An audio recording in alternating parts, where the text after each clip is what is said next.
Olá, sétimo ano, tudo bem com vocês? E aí, espero que estejam todos bem. Então, vamos iniciar o nosso assunto de hoje. Aproveita aí para pegar o livro de vocês, que nós vamos falar de mais uma unidade, né? Vamos iniciar mais uma unidade do livro 4, a unidade 8, o capítulo no capítulo 1, estrutura climática do Brasil. Então, nessa unidade vai ver aí climas e biomas do Brasil. Aliás, nós já vimos aí relevo, hidrografia, e que no final, quando vermos os biomas, nós vamos entender que todos, né, estão diretamente relacionados. E aí, hoje nós vamos falar mais sobre o clima, né? Quem são esses elementos do clima e esses fatores climáticos e que atuam no Brasil. Então, o nosso foco aqui vai ser realmente o nosso território. Tá? Então, quais são as características, o que atua, tá? Então, vamos só para a gente relembrar rapidinho que os elementos do clima são umidade do ar, temperatura e pressão atmosférica. Mas existem os outros, que são os fatores que vão atuar para dar a característica de um determinado lugar. Então, quando a gente fala, o Brasil ele tem um clima tropical. Poxa, mas um território tão extenso quanto o nosso, será que a gente tem apenas um tipo climático? Não, a gente tem um predomínio de uma característica, né? Mas, assim, existem algumas particularidades, alguns fatores que vão diferenciar as características desses climas. E é exatamente isso que nós vamos ver agora. Para relembrar aí os fatores climáticos, então nós vamos fazer esse exercício que o livro propõe para a gente. No livro de vocês não tem, tá? Só na parte digital, quem está com o livro digital. Mas é legal que todos acompanham e a gente aproveita, relembra quais são esses fatores e como eles atuam aqui no nosso território. Olha, tranquilão. Primeiro que ele coloca, Curitiba pode ser considerada a capital mais fria do país, pois apresenta as menores temperaturas médias anuais. Isso me perdi. Curitiba pode ser considerada a capital mais fria do país, pois apresenta as menores temperaturas médias anuais. Isso se deve por sofrer grande influência da altitude, tá? Porque a gente tem aí a cidade de Curitiba, realmente ela fica bem mais alta em relação ao nível do mar, né? Como a gente pega aqui a nossa região de Petrópolis, né, que a gente conhece. Então a gente vai subindo até chegar na cidade de Curitiba, tá bom? Então por isso a altitude vai interferir aí nessa questão do clima de Curitiba, tá bom? E outros fatores também, mas só pra gente dar sequência. B. Quanto maior a pontinho de determinado local, menores serão as temperaturas. A região sul do Brasil pode exemplificar a afirmação, pois as cidades mais frias do país estão localizadas nessa região. Então, nós estamos falando da latitude, né? Então, nós estamos falando basicamente de quem? E eu vou pedir para vocês relembrarem, né? Daqui a pouquinho até no mapa vamos visualizar a questão do Trópico de Capricórnio, que corta ali, né, a parte sul ali do Brasil, e abaixo dela ficam, né, os estados de Paraná, Santa Catarina e Rio Grande do Sul, que são justamente os estados que ficam na zona temperada sul da Terra, né? Então é uma região que recebe os raios solares com menor intensidade, então automaticamente tem ali os lugares mais frios, né, do Brasil. Então, dando sequência. C. Os pontinho contribuem para elevar a temperatura em grandes cidades como São Paulo, Curitiba e Rio de Janeiro, entre outras, pois a presença de materiais como concreto, asfalto alteram as características de umidade e temperatura nos centros urbanos. Então, os fatores humanos, né? Então, os fatores humanos vão interferir e muito, né, nessa questão pavimentação, porque as construções elas absorvem muito mais calor, As plantas, elas já transformam a energia do sol quando elas fazem seu processo respiratório, né, enquanto elas produzem seu próprio alimento. Então, elas transformam a radiação solar, já a energia do sol.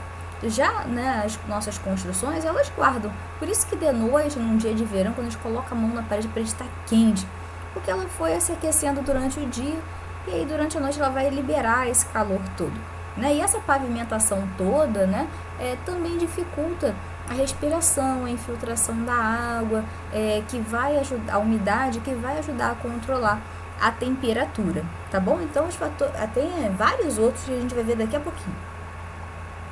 Letra D. As cidades localizadas no interior do continente, como Cuiabá, em Mato Grosso, e Goiânia, em Goiás, apresentam maiores amplitudes térmicas do que Natal, no Rio Grande do Norte, e Fortaleza, no Ceará. Isso se deve, em parte, ao fenômeno da continentalidade, porque essas cidades, né, que foram aqui, Cuiabá e Goiânia, eles ficam no interior do país, né? Então, vamos ter uma cidade como referência, Brasília, né? A gente sabe que fica no interior, então está distante do oceano. Então, a gente tem ali realmente um ar mais seco. Então, assim, a amplitude térmica é a variação da temperatura durante o dia. Então, tende a variar muito mais. Por exemplo, de manhã chega a 32 graus, de noite pode chegar até 17 graus. Então, variou muito. Já ali no Ceará, então de manhã chega ali a 32 graus, de noite faz uma média ali de 25, 26 graus. Vai variar bem menos a temperatura, tá? Então, a continentalidade vai interferir, assim como a maritimidade, né? Então, as cidades próximas ao litoral são influenciadas pela maritimidade. Então, só faltou... Opa, passei demais. Só faltou a maritimidade para a gente completar aqui. O que acontece, né? A água do oceano, ela passa o dia inteiro se aquecendo e durante a noite ela passa a noite inteira se resfriando, porque ela demora muito mais para se aquecer e demora mais para perder o calor, diferente da terra, do continente, tá? Então, por isso que a gente tem realmente as cidades com a temperatura assim, com pouca variação da temperatura, né, baixa amplitude térmica no litoral, porque o mar, ele ajuda a fazer esse controle da temperatura, tá bom? Então, aqui os exemplos: Salvador, na Bahia, e Florianópolis, em Santa Catarina, tá bom? Então, já tivemos aqui, revimos esses fatores climáticos. Então, os fatores climáticos que interferem no clima, não só aqui no Brasil, mas em outros lugares, tá? Altitude, latitude, os fatores humanos, continentalidade, maritimidade, tá bom? A gente pode falar aqui também da altitude como relevo, tá? Então, essa altitude, ela também pode interferir de uma outra forma que a gente vai ver um pouquinho mais pra frente.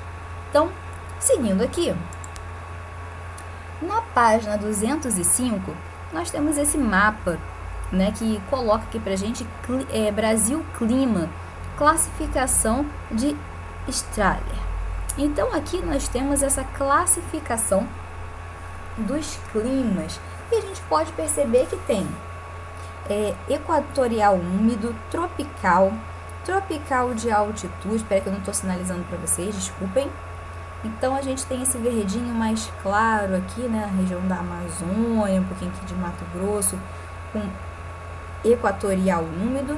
Essa faixa em amarelo clarinho, né, tropical, tropical de altitude, que é esse verde mais, como é que eu vou dizer assim, mais vivo, né, aqui, que fica mais fácil da gente entender, né, tropical de altitude é porque está realmente uma área de planalto, né, uma área bem mais alta, mais elevada. Depois nós temos, né, o tropical semiárido, que fica aqui nessa região que a gente conhece bastante, que é o sertão nordestino, justamente por essa característica de pouquíssima umidade, né? Então quase não chove aqui nessa região. O litoral úmido, né, essa região, uma faixa extensa, né, aqui no litoral brasileiro, que vem, ó, desde aqui do Rio Grande do Norte até chegar aqui no litoral de São Paulo, pelo que eu pensei no litoral de São Paulo. E nós vamos ter o subtropical úmido. Então, subtropical, turma, porque ele está, ó, abaixo do trópico de Capricórnio, como eu falei para vocês. Então, é por isso que a gente diz que, quando fala assim, qual é o clima do Brasil? Clima tropical. Sim, porque a maior parte do nosso território está realmente localizado nessas baixas latitudes, nessa área entre os trópicos, né? Entre o trópico de Capricórnio e o trópico de Câncer, que não aparece aqui, que está bem mais lá em cima. Então, vamos pegar como referência aqui o Equador. Então, realmente, a maior parte do nosso território está em uma área tropical. Mas, como vocês puderam perceber, existe uma grande diferença, particularidades, né, entre eles. Quando a gente pega aqui o equatorial úmido, que aí vai receber esse nome equatorial, porque realmente está aqui nessa região do Equador, né, próximo ao Equador, que é uma região que recebe bastante radiação solar. Só que aqui na região grande região aqui, tem a presença da floresta amazônica, que vai colocar muita umidade no ar. Então, por isso, vai ser um clima bem úmido. E aí a gente vai chamar de equatorial úmido, tá bom? Então, aqui nós vamos ter realmente muitas chuvas, assim. Existem algumas regiões, né, que as chuvas são bem contínuas. E aí, alguns moradores até combinam, vamos sair antes ou depois da chuva? Porque é frequente chover todos os dias nessa região, tá bom? Já aqui na questão na área do sertão, né, onde nós temos aqui o tropical semiárido, aqui a gente vai ter realmente uma área bem mais seca, né? Não vai ser seca por completo, vão ter chuvas sim, tá? Mas vão ser bem mais escassas. Isso acontece porque aqui a gente tem uma interferência do relevo. Entre essa área de tropical úmido aqui do litoral para essa região, nós temos uma presença de um grande planalto, que é o Planalto da Borborema. E como ele é muito alto, então ele barra essa umidade. Então a umidade fica só no litoral. E do outro lado aqui, né, fica somente o quê?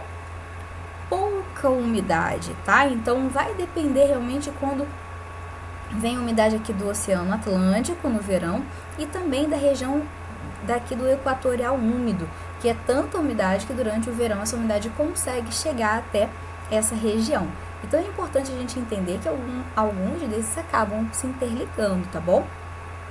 Então, aqui nós vamos ter essas características. A altitude, né? De altitude a gente vai ter uma área um pouquinho mais fria.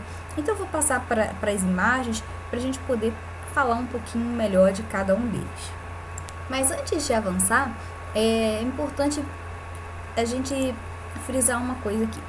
No Brasil, como ele fica nessa baixa latitude, né? Assim, na maior parte do território, então nessa área intertropical, então nós vamos ter uma característica bem marcante, tá? Os nossos invernos, eles serão caracterizados por temperaturas um pouco mais baixas e baixa umidade, né? Pouca precipitação, então a gente vai ter menos chuvas. E como vai ter no inverno, né, no hemisfério sul, então a gente pode ter ocorrência aí de algumas frentes frias, dependendo da região. Agora, durante o verão, né, o nosso verão, ele vai ser caracterizado por ser bem quente, vão ter mais chuvas, né, então ele vai ser mais úmido, então vai ter bastante chuva. Então, nós vamos ter ali realmente, não vai ter tanta frente, óbvio, raramente vai chegar uma frente fria nesse momento de verão. Não estou dizendo que não vai chegar, tá? Não é impossível não, mas assim, vai ser bem menos frequente e ela vai chegar com bem menos força, tá? Então então a gente pode caracterizar, porque a gente aprende, né, primavera, flor, verão, praia, inverno, neve, outono, folhinha caindo no quintal. Mas aqui, como a gente não tá assim como no hemisfério norte, numa zona intertropical, até que no nosso clima subtropical, a gente até percebe um pouquinho melhor a marcação das estações. tá? Mas já na maior parte aqui do nosso território, a gente não consegue perceber tanto assim como é que eu vou dizer, com tanta clareza como a gente aprende, né, lá no livro, quando a gente é pequenininho, dessa questão de flor, folha, neve. Não, até porque aqui a gente basicamente não tem neve, né? Raramente, em alguns momentos, em algumas condições, aqui no clima subtropical, úmido, né, principalmente aqui na região de serra, quando tem uma sequência de frentes frias, aí sim a gente pode ter realmente a presença da neve, tá? Mas isso não é tão frequente assim, né? Isso é difícil acontecer porque a gente está realmente distante de uma área um pouco mais fria. Tem aqui, a gente está próximo ao litoral, que ajuda a regular a nossa temperatura, né? Então tem vários fatores que vão atuar para que não tenha uma frequência de neve aqui no sul do nosso país, tá bom? Então, seguindo. E aí é bem interessante aqui que já nessa página, né, na página 206, a gente tem 206 e 207, eles vão colocar, o livro vai colocar os tipos climáticos, suas características, e é legal a gente explorar bem as imagens, que a gente vai perceber bastante essa diferença na mudança do cenário, né? Então, quando a gente pega aqui essa parte do Petrolina, né, de Pernambuco, a gente vê que essa questão climática, ela interfere no solo, na vegetação, né, o céu. Quantas nuvens tem aqui? Quase não tem. E se nós retornarmos aqui, né, por exemplo, clima tropical, a gente já percebe realmente uma maior quantidade de nuvens aqui no horizonte. Há também uma maior presença de verde, né, de vegetação. Tudo bem que é uma área bem ocupada. Aliás, é bem interessante a gente perceber realmente que na maior parte aqui das imagens que o livro coloca pra gente, a gente percebe exatamente essa intensa ocupação, né, que vai acabar trazendo algumas consequências nessa sensação do clima pra gente, tá? O clima litorâneo, né? Então, o litorâneo úmido. Então, litorâneo úmido, nós sabemos que é uma região intensamente ocupada, tem aí as principais capitais, por conta de um processo histórico, grande processo de desmatamento, né? Então a gente tem realmente essa questão de ser uma região que tem bastante chuva, tem muita umidade, porque está próximo aqui do litoral, tá bom? Agora, tá realmente ali no nível do mar, né? É importante a gente lembrar isso também, que ajuda a, como é que eu vou dizer assim, modificar essa amplitude térmica que eu comentei anteriormente. Seguindo então, pessoal, para nossa página 208, então vamos ver mais uma questão sobre os fatores que atuam aqui no nosso território. Então, as massas de ar, elas são bem importantes na dinâmica do nosso clima e nas características. Como eu falei com vocês, né, dessas características do verão e do inverno. Então, as massas de ar, elas são porções, vamos definir assim, né, porções da atmosfera que adquirem as características do lugar onde se formam e, ao se deslocar, levam essas características com elas. E no Brasil, nós temos essas massas de ar. Massa equatorial continental, massa equatorial atlântica, massa tropical atlântica e massa tropical continental. Então, equatorial, que se forma próximo do Equador, continental, porque está aqui bem no meio do continente, atlântica, porque está se formando no oceano. Mesma coisa aqui embaixo, só que tropical, porque está abaixo do trópico, tá vendo? Onde ela se forma. E aqui, né, continental, continente, a de Atlântico se forma no Atlântico, tá bom? Agora, durante o inverno, a gente percebe que surge uma outra aqui, a massa polar atlântica, tá bom? E vocês conseguem avaliar também que o tamanho dessas setinhas, né, varia de acordo com essa estação. Então, durante o verão, como a gente tem um maior aquecimento aqui nessa área equatorial, então essas massas elas vão ter mais força e aí vão conseguir se deslocar por áreas bem maiores, tá? Durante o inverno aqui no hemisfério sul, então a gente vai ter menor radiação solar aqui nessa região. Então essas massas aqui do sul, digamos assim, elas vão ganhar mais força, que são as massas mais frias, tá? E aí vão atuar realmente em outras áreas, né, em áreas mais distantes. Aliás, quando a massa polar atlântica consegue chegar aqui nessa região da Amazônia, ocorre um fenômeno que nós conhecemos como friagem, tá? Porque não é assim tão comum isso acontecer, mas acontece, tá bom? E essa população aqui, né, da Amazônia, do Acre, eles não estão tão acostumados com temperaturas baixas, tá? Como a massa polar ela pode provocar aqui. Já que no Rio de Janeiro a gente já está bem acostumado com ela, né? Então foi o que eu falei com vocês, frente fria. Ah, professora, o que é frente fria, frente quente? A frente quente, né? Então nós temos aqui, né, massa equatorial continental, massa, não necessariamente, vamos dizer assim, dessas massas, né? A gente pode ter até uma formação local de uma massa quente, né? Então, uma massa de ar quente se formou aqui nessa região do Rio de Janeiro, Espírito Santo.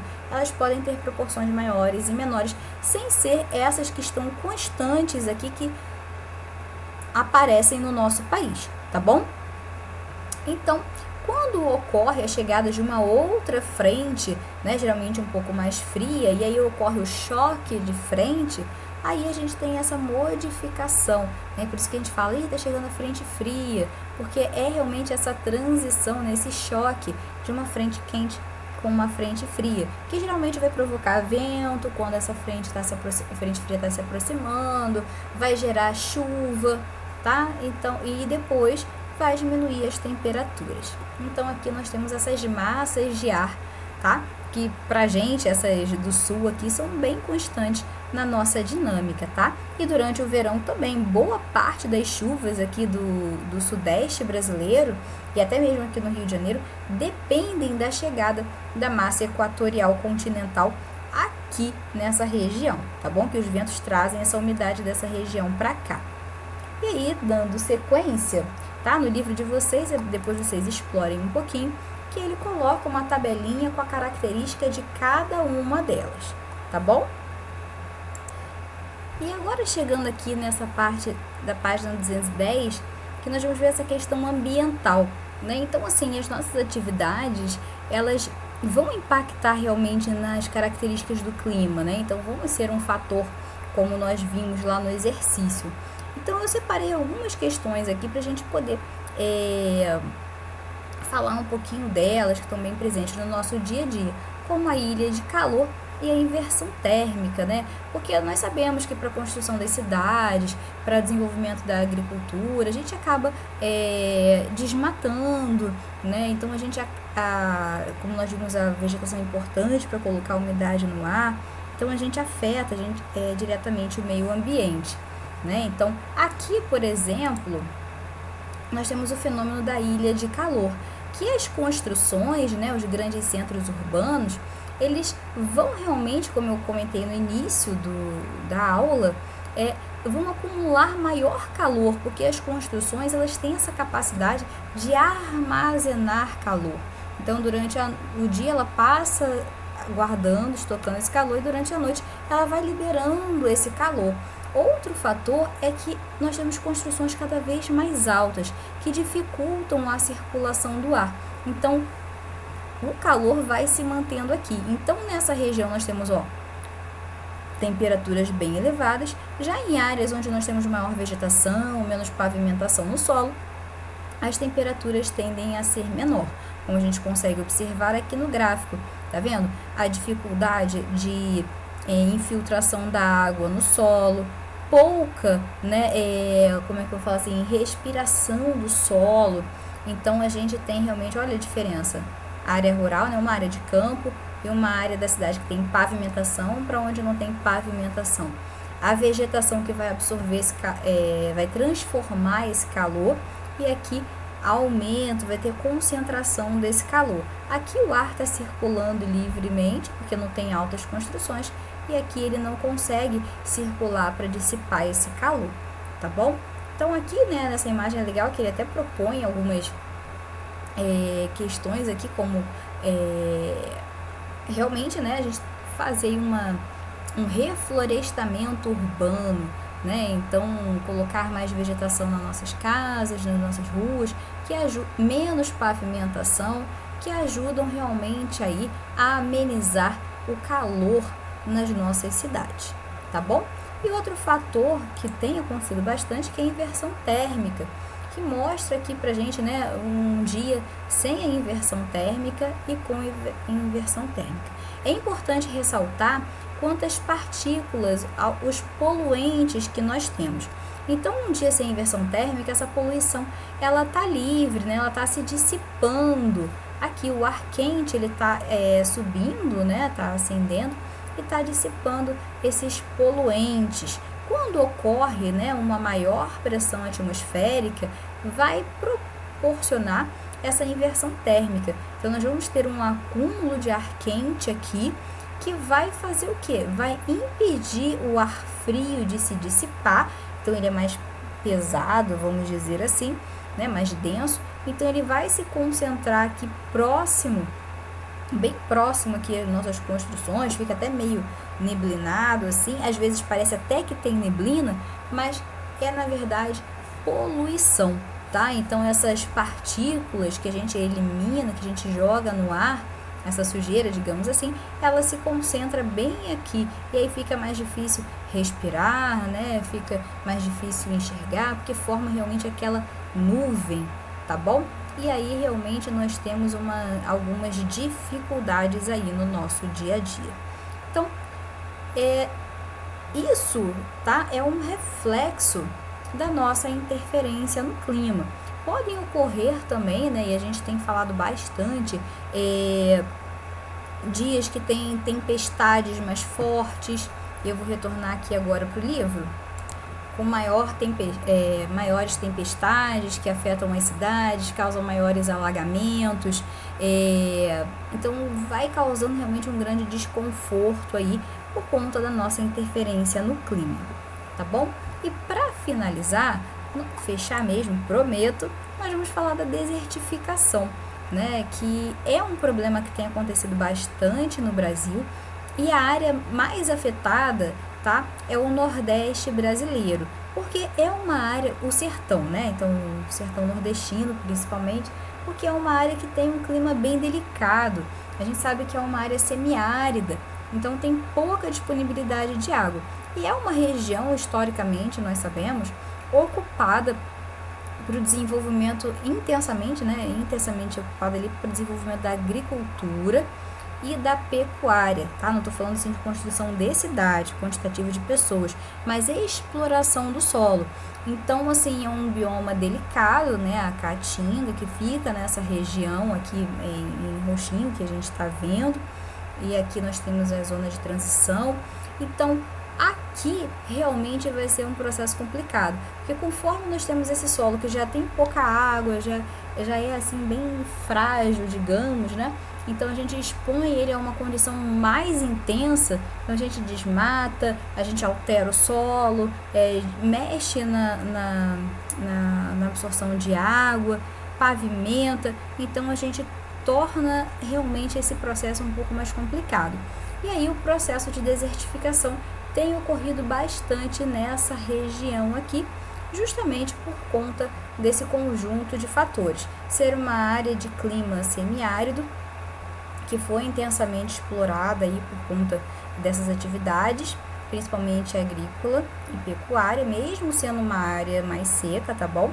E aí a gente tem o comprometimento realmente da vegetação nessa região.